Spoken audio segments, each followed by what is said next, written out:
여러분 한 주간 평안하셨습니까? 네, 한 주간도 어려운 상황 속에서도 믿음의 길을 걸어오신 모든 교우들을 사랑하고 축복합니다. 오늘도 우리를 함께 모이게 하신 하나님의 은혜 감사드리고요. 우리 예배 가운데 주님 주시는 기쁨과 감사가 넘칠 수 있기를 간절히 바랍니다. 이 시간 말씀을 나누기 전에 한 가지 당부의 말씀을 드리고자 합니다. 지난 주일 말씀드린 것처럼 교회가 어려운 상황 가운데 놓여 있습니다. 우리가 할 수 있는 최선의 길이 무엇일까요? 바로 그것은 기도하는 것입니다. 정교인이 함께 모여서 기도하는 것, 이것이 우리가 할 수 있는 가장 강력한 방법인 줄 믿습니다. 그래서 온 교회가 함께 기도하길 원합니다. 전심으로 기도하게 될 때 우리 함께 하시는 하나님의 능력과 임재를 경험하게 될 줄 믿습니다. 이번 수요일부터 교회 개척을 위한 10주 에스라 정교인 사순절 수요 기도를 시작을 합니다. 타이틀이 굉장히 긴데요. 에스라 기도를 시작하려고 합니다. 매주 수요일 저녁 7시에 진행되는 이번 수요 기도회에서는 에스라의 말씀을 함께 나누고자 합니다. 구약 성경에 있는 에스라서는 유다 백성들이 바벨론 포로 생활을 마치고 돌아와서 무너진 성전을 다시 세우고 또 공동체를 새롭게 회복하는 과정을 기록하고 있습니다. 유다 백성들이 함께 힘을 모을 때 새로운 역사를 이루어갈 수가 있었습니다. 그래서 우리도 에스라와 유다 백성들처럼 함께 기도하면서 재척의 어려움을 잘 극복하고 또 주님의 교회를 새롭게 세워가는 기도의 그 시간이 될 수 있기를 간절히 바랍니다. 이번 정교인 수요기는 2월 3일부터 4월 7일까지 10주 동안 진행이 됩니다. 마침 이 기간이 사순절 기간이기도 합니다. 올해 사순절은 2월 17일부터 4월 3일까지 진행이 되는데요. 우리 주님께서 우리를 구원하기 위해서 기도하시면서 십자가의 길을 걸어가신 것처럼 우리도 제 몸된 교회를 사랑하는 마음을 가지고서 함께 기도에 동참할 수 있기를 간절히 바랍니다. 이번 정교인 기도를 시작하면서 아쉬운 점은 함께 모든 교회들이 모이지 못하는 것입니다. 아마 현장에는 소수의 인원만 모일 수 있을 것 같습니다. 좌석수의 한 10%만 모일 수 있지 않을까 생각이 듭니다. 그러나 한편 또한 기도회를 준비하는 가운데서 하나님께 감사드렸습니다. 온라인상에서 비대면 기도 모임을 얼마든지 가질 수 있기 때문입니다. 현장에는 또 제한된 재직들이 참여하지만 또 현장에 참여하지 못하는 교우들께서는 또 유튜브와 줌으로 참여해 주시면 큰 힘이 되겠습니다. 여러분, 기도회는 함께하는 것이 매우 중요합니다. 함께 모여야 서로 힘을 얻을 수 있고요. 또 교회를 수고하시는 분들도 우리만 일하는 것이 아니라 한 교회가, 우리 교회가 다 함께 일하고 있다는 사실을 서로 보여지고 또 격려할 수가 있습니다. 또 하나님을 향하여서도 우리 간절한 마음을 보여드릴 수 있지 않겠습니까? 지역사를 향하여서도 교회가 한 마음으로 간절히 기도한다는 사실을 또 보여주고 또 증거할 수가 있는 줄 믿습니다. 여러분, 좋은 교회는 어떠한 교회일까요? 좋은 교회는 다른 교회가 아닙니다. 어려울 때 함께 기도하는 교회가 아니겠습니까? 그래서 우리 교회가 어려울 때 함께 기도하는 교회가 될 수 있기를 간절히 바라고요. 함께 기도하는 가운데서 하나님의 새로운 역사를 경험하는 교회가 될 수 있기를 간절히 바랍니다. 이번 주 수요일부터 시작하는 에스라 기도회를 여러분 기억해 주시면 감사하겠습니다. 그래서 교회를 위해서 함께 기도하기를 원합니다. 여러분, 초대교회가 마가의 다락방에서 120명의 제자들, 패배자와 같지 않았습니까? 그러나 그들이 함께 기도할 때, 전심으로 기도하게 될 때 놀라운 성령의 역사를 경험하게 되었습니다. 교회가 잠에서 깨어나게 되었고요. 교회가 이제 일하기 시작하였습니다. 세상이 그 모습을 보면서 깜짝 놀라게 되었습니다. 이 놀라운 역사는 다른 것이 아니라 기도할 때 경험하였던 성령의 놀라운 은혜였습니다. 여러분, 우리 교회도 기도의 힘을 믿고 기도하기를 간절히 바랍니다. 하나님의 살아계심을 믿고 기도하여서 성령께서 우리와 함께 하심을 함께 경험하고 증거할 수 있기를 바랍니다. 그래서 교회의 어려운 위기 상황을 잘 극복하는 기쁨을 함께 나눌 수 있기를 바라고요. 또 이 상황을 뛰어넘어서 세상을 품고 주님의 세일을 감당하는 교회로 거듭나는 그 기도의 여정이 될 수 있기를 간절히 당부합니다. 오늘은 주연절 4번째 주일입니다. 주연절은 예수님의 공생의 사역을 묵상하는 교회의 절기이죠. 예수님의 말씀을 통하여서 우리의 삶을 돌아보는 그런 교회의 절기이기도 합니다. 오늘 함께 나눌 말씀은 고린도전서의 말씀입니다. 사도 바울은 교회 문제를 발견하게 되었을 때 예수님의 말씀에 비추어서 돌아보고 있습니다. 우리도 주님의 말씀으로 또 주님의 사랑으로 우리의 문제를 진단하고 치유하는 교회가 될 수 있기를 간절히 바랍니다.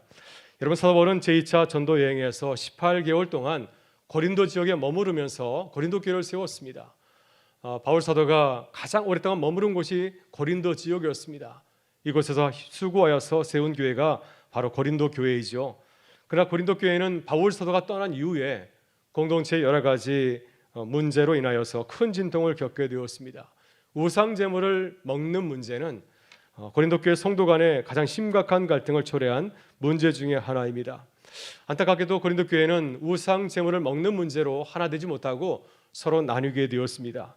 소위 믿음이 강한 신자는 자신의 지식을 자랑하면서 우상 제물을 자유롭게 먹고 마셨습니다. 그런 믿음이 약한 신자는 우상을 먹고 우상 제물을 먹고 즐기는 믿음이 강한 신자를 바라보면서 크게 실망하였습니다.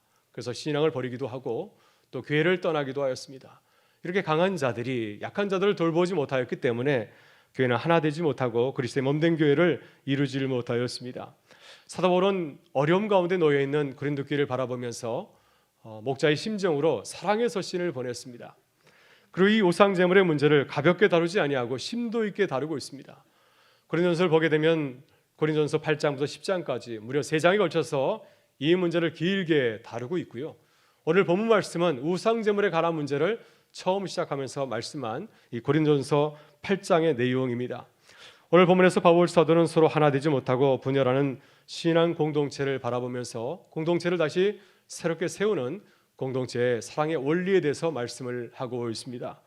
여러분, 그렇다면 어떻게 무너진 공동체를 다시 새롭게 세울 수 있을까요? 고린도 교회처럼 우리가 사랑하고 섬기는 교회가 어려움을 겪을 때 어떻게 해야 공동체를 다시 주님이 기뻐하시는 공동체로 아름답게 세워갈 수 있겠습니까? 먼저 우리는 지식을 자랑하기보다는 사랑의 눈으로 서로를 바라보아야 됩니다. 사도 바울이 서로 갈등하고 분열하는 고린도 교회를 바라보면서 가장 먼저 당부한 말씀은 지식과 사랑의 문제였습니다. 교회를 바르게 세우기 위해서는 지식이 필요합니다. 바른 지식이 있어야지 교회를 바르게 세울 수 있기 때문이죠. 그래서 우리는 하나님에 대해서 잘 알아야 되고 또 예수님이 누구인지에 대해서 잘 알아야 됩니다. 또 우리 모든 성도들이 함께 모여서 생활하는 교회에 대해서도 잘 알고 있어야 됩니다. 또 우리들이 세상에 살아가는 성도의 삶에 대해서도 잘 알고 있어야 되고요. 지식이 있어야지 우리가 구원의 기쁨도 누릴 수가 있습니다. 이렇게 지식이 있어야 교회를 바르게 세울 수가 있습니다. 여러분, 지식을 무엇에 비유할 수 있을까요? 지식은 울타리에 비유할 수가 있습니다. 왜냐하면 지식은 교회를 세상으로부터 지키고 보호하는 울타리 같은 역할을 하고 있기 때문이죠. 지식이 있어야 내가 누구인지를 알 수가 있고 또 지식이 있어야 교회를 알고 잘 지킬 수가 있습니다.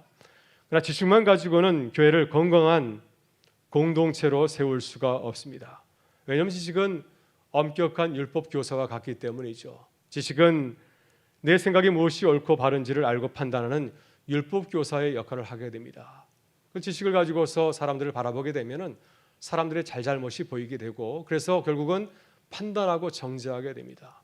잘못을 저지른 사람들은 이해하지 못하고 또 용서하지 못하게 하죠. 따라서 사랑이 있어야 교회를 따뜻한 공동체로 만들어 갈 수가 있습니다. 사랑은 지식이 하지 못하는 역할을 감당해 줍니다. 지식은 딱딱하다면 사랑은 따뜻하게 사람을 바라보고 또 맞이할 수가 있습니다. 여러분, 공동체 안은 여러 부류의 사람 있지 않습니까? 신앙이 좋은 사람도 있지만 그렇지 못한 사람도 있습니다. 나이가 많으신 분도 있지만은 또 나이가 어린 자녀들도 있습니다.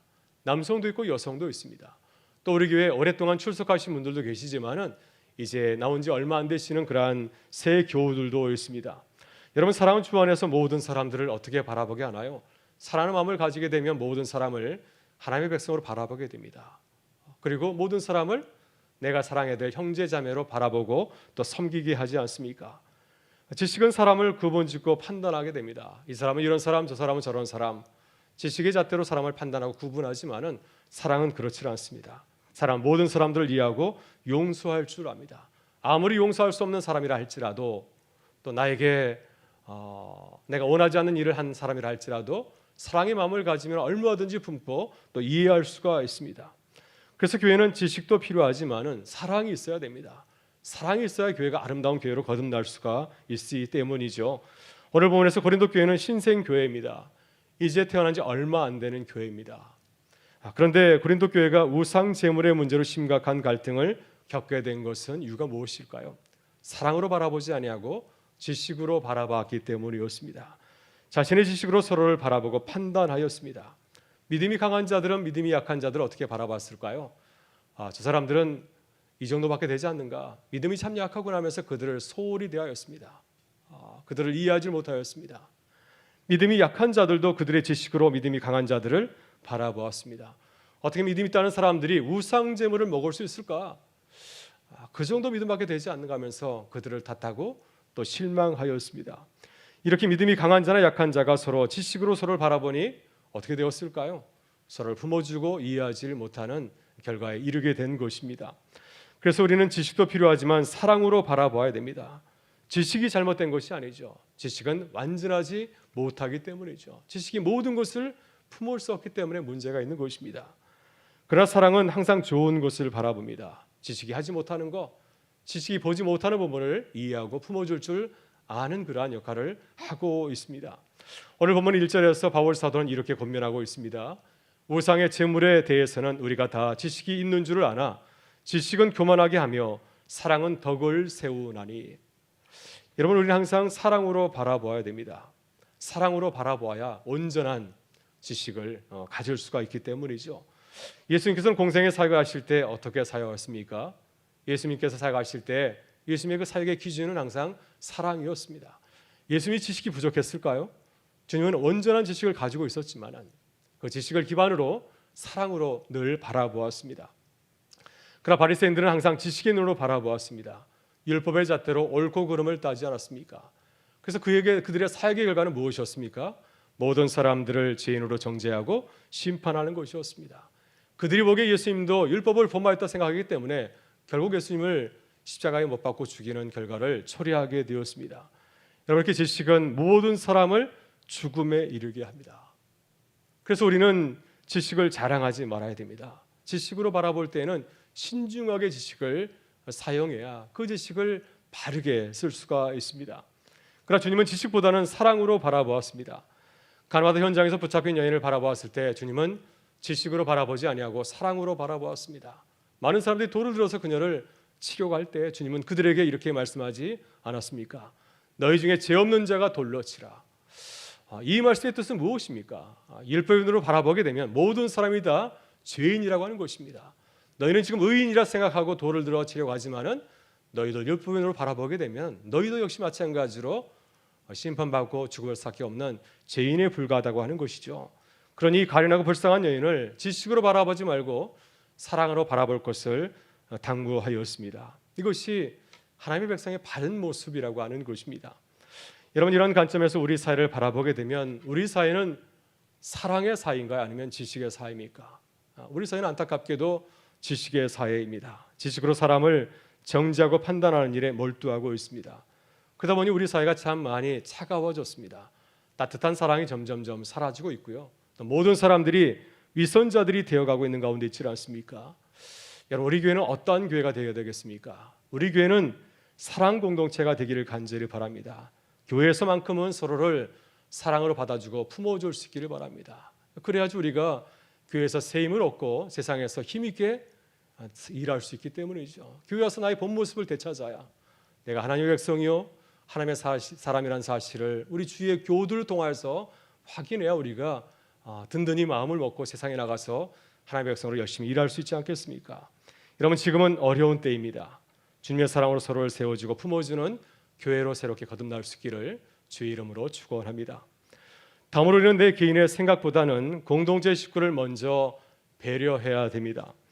사도 바울이 고린도 교회 문제를 진단하고 당부한 것은 개인과 공동체의 문제였습니다. 지금 고린도 교회가 이 우상 제물의 문제로 시끄러워진 것은 공동체보다는 개인을 먼저 생각하였기 때문이죠.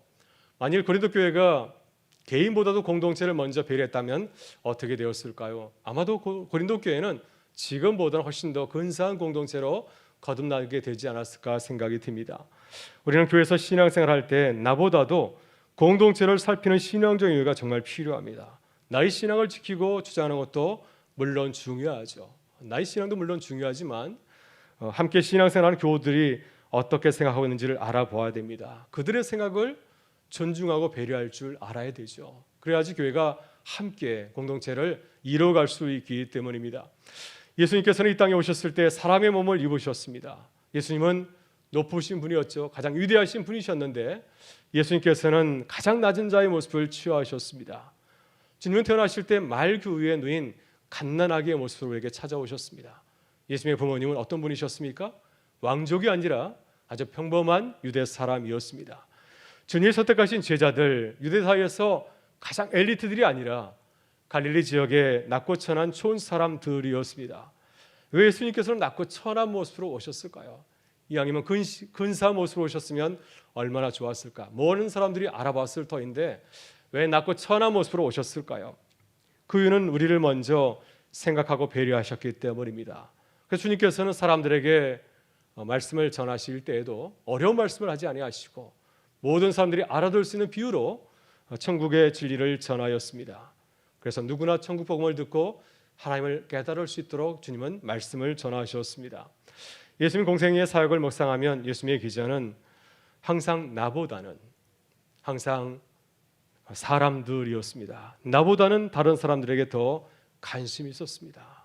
어떻게 하면 공동체를 세울 수 있을까? 이것이 예수님의 주 관심사항 아니었습니까? 그래서 예수님께서는 자신을 높이고 자랑하고 싶어하는 제자들에게 당부하였습니다. 나를 따라오려거든 자기를 부인하고 자기를 내려놓고 남을 섬기는 자들이 되라. 제자들에게 특별히 당부하셨습니다. 오늘 본문에서 바울 사도도 예수님처럼 생각하고 행동하고 있습니다. 그는 고린도 교회 성도들에게 나보다 공동체의 식구들을 먼저 생각하고 배려할 것을 당부하고 있습니다. 그러나 믿음이 강한 자들은 나를 먼저 생각하였습니다.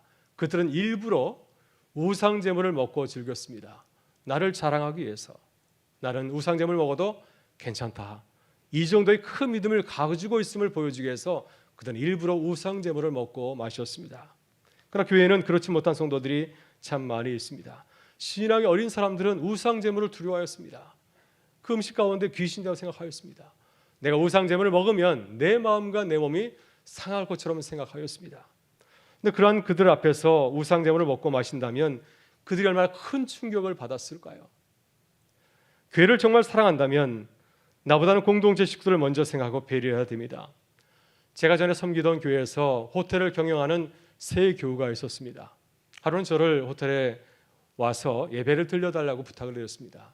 그래서 호텔을 신방하였더니 호텔 복도에 붙어있는 부적을 떼어달라고 하였습니다. 그분은 저보다 훨씬 더 키가 크고 덩치가 있는 분이었습니다. 그런데 불구하고 작은 부적을 무서워하였습니다. 만약 내가 부적을 제거하게 되면 나에게 무서운 일이 생길 것이라고 정말 믿고 있었습니다. 그래서 저를 불러서 부적을 떼고 예배를 드려달라고 부탁한 것이죠. 여러분, 이렇게 교회 안에는 믿음이 약하신 분들이 있습니다. 우리는 이런 분들의 마음을 잘 배려해야 됩니다. 잘 살펴야 되고 또 그들을 존중하고 배려할 줄 알아야 되는 줄 믿습니다. 이것이 교회가 아니겠습니까? 여러분, 바울 사도는 이렇게 당부하고 있습니다. 9절의 말씀입니다. 그런즉 너희의 자유가 믿음이 약한 자들 넘어지게 하는 것이 되지 않도록 조심하라. 우리의 작은 실수로 인하여서 약한 자들이 넘어지지 않도록 조심하라고 하는 것입니다. 여러분은 공동체를 세우는 사람이 될 수 있기를 간절히 바랍니다. 주 안에서 서로 배려하고 존중하면서 아름다운 교회를 세워가는 교회가 될 수 있기를 주의 이름으로 축원합니다. 마지막으로 우리는 나보다 강한 자보다는 약한 자를 더 사랑해야 됩니다. 지금은 고린도 교회는 서로 하나 되지 못하고 나뉘고 있습니다. 서로 첨예하게 대립하고 있고요. 서로 양보하지 않습니다. 믿음이 강한 자들은 믿음이 약한 자들을 이해하고 배려하지 않고 있습니다. 그렇다고 믿음이 약한 자들도 믿음이 강한 자들을 믿고 따르지 못하는 가운데 있습니다. 이럴 때 교회는 누구를 더 사랑하고 또 섬겨야 될까요? 어떻게 하는 것이 좋은 교회겠습니까? 예수님이라면 어떻게 하실까요? 예수님이라면 이러한 교회 상황에서 누구를 먼저 생각하고 배려하겠습니까? 예수님께서는 말씀을 통해서 우리에게 알려주셨습니다. 누가복음 15장을 보게 되면은 예수님께서는 99마리의 양보다도 잃어버린 한 마리 양에 더 관심을 가지고 사랑하는 목자 이야기를 들려주었습니다. 또한 예수님께서는 잃어버린 아들의 비유에서 둘째 아들을 더 사랑하는 아버지 이야기를 들려주었습니다. 아버지는 첫째 아들에게 문제 많은 둘째 아들을 사랑하고 받아줄 것을 당부하였습니다. 이것이 아버지 하나님을 사랑하는 교회의 모습이 되어야 된다고 말씀하셨습니다. 여러분, 바울 사도도 주님의 마음으로 고린도 교회를 돌아보고 있습니다. 그는 믿음이 강한 자들에게, 믿음이 좋은 분들에게 믿음이 약한 자를 더 사랑하라고 당부하고 있습니다. 그러나 고린도 교회에서 믿음이 강한 자들은 믿음이 약한 자들을 전혀 배려하지 못하였습니다. 믿음이 약한 자들이 얼마나 소중한 교회 지체인지를 미처 깨닫지 못하였습니다. 그래서 바울 사도는 그에게 이렇게 말씀합니다. 11절의 말씀입니다. 그러면 내 지식으로 그 믿음이 약한 자가 멸망하나니 그는 그리스도께서 위하여 죽으신 형제라. 따라서 형제를 소홀히 대하는 것은 어떤 죄를 범하는 것입니까? 이것은 그리스도에게 죄를 범하는 것이라고 이렇게 강조해서 말씀하였습니다. 여러분, 공동체에서 약한 자를 섬기는 것이 결코 쉬운 일이 아니죠.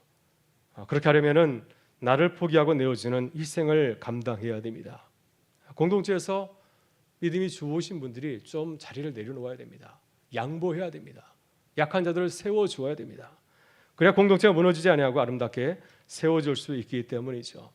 오늘 본문에서 바울 사도는 말만 하지 아니하고 자신의 권리를 기꺼이 내려놓겠다고 말씀하고 있습니다. 좋은 본을 그들에게 보여주었습니다. 그리고 약한 자를 배려하고 사랑할 것을 당부하고 있습니다. 본문 13절에서 바울 사도는 이렇게 자신의 생각을 밝히고 있습니다. 그러므로 만일 음식이 내 형제를 실족하게 한다면 나는 영원히 고기를 먹지 아니하여 내 형제를 실족하지 않게 하리라. 그래서 이 순간부터 내가 베지터리언, 고기를 먹지 않는 사람이 되겠다고 말씀을 하였습니다. 여러분, 우리는 항상 약한 자를 먼저 배려하고 사랑해야 됩니다. 이것이 주님의 교회를 세우는 공동체의 사랑의 원리인 줄 믿습니다. 여러분, 교회는 어떤 곳인가요?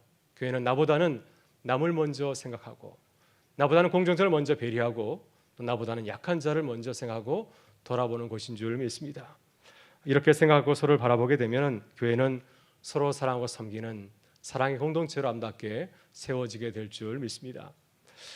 최근에 만나교회 김병삼 목사님이 텅 빈 경건이라는 책에서 우리가 어렸을 적에 자주 불렀던 동요 하나를 부르다가 깨달은 이야기를 나누었습니다. 동요의 가사가 이렇습니다. 깊은 산속 옹달샘 누가 와서 먹나요? 새벽에 토끼가 눈 비비고 일어나 세수하러 물만 먹고 가지요. 목사님은 이 동요를 흥얼거리다가 문득 이런 생각이 들었다고 합니다. 왜 토끼는 세수하러 왔다가 물만 먹고 갔을까? 토끼는 세수하러 온 목적을 잃어버리고 목마름을 해소하는 자기 욕구만 채우고 돌아간 것은 아닐까? 그래서 토끼에 대한 참 재미있는 해석을 해놓았습니다. 여러분, 생각해 보면은 이 토끼의 모습이 우리의 모습과 같지 않나 하는 생각이 듭니다. 하나님이 우리를 부르신 목적을 잃어버리고 내 만족을 위해서만 살고 있지는 않습니까? 정말 우리에게 필요한 일은 하지 아니하고 나만을 위해서 교회를 다니고 있지는 않습니까? 주님 우리에게 당부하신 소중한 일이 참 많이 있습니다. 어려운 이웃을 돌보는 것, 약한 지체를 섬기고 또 베푸는 것은 잊어버리고 내 신앙적인 만족을 위해서만 살아가고 있지는 않습니까? 여러분, 우리는 지금 어려운 코로나 시기를 지나고 있습니다. 또 교회는 재척의 어려움을 겪고 있는 가운데 있습니다. 코로나로 함께 모이지 못하다 보니까 우리가 서로를 돌아보지 못하는 것 같고요. 또 우리의 삶이 힘들고 어렵다 보니까 우리의 교우들을 잘 돌보지 못하고 있는 것 같습니다. 그러나 지금이야말로 이 어려운 때야말로 우리가 힘써 기도하고 서로를 돌아보고 섬길 때인 줄 믿습니다.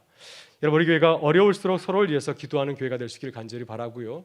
삶이 힘들고 어려울수록 어려운 교우들 또 어려운 이웃들을 더 돌아보고 격려하고 위로하는 교회가 될 수 있기를 바랍니다. 그래서 사랑으로 주의 몸된 교회를 아름답게 세우고 섬기는 교회가 될 수 있기를 주의 이름으로 축원합니다. 이제 우리 다 같이 함께 일어나셔서 찬양하며 나가겠습니다. 오늘 결단송을 함께 부를 때 손을 들어서 우리 서로를 바라보면서 축복할 수 있기를 바랍니다. 그래서 그리스도 안에서 아름다운 사랑의 공동체를 이루어가는 교회가 될 수 있기를 간절히 바랍니다.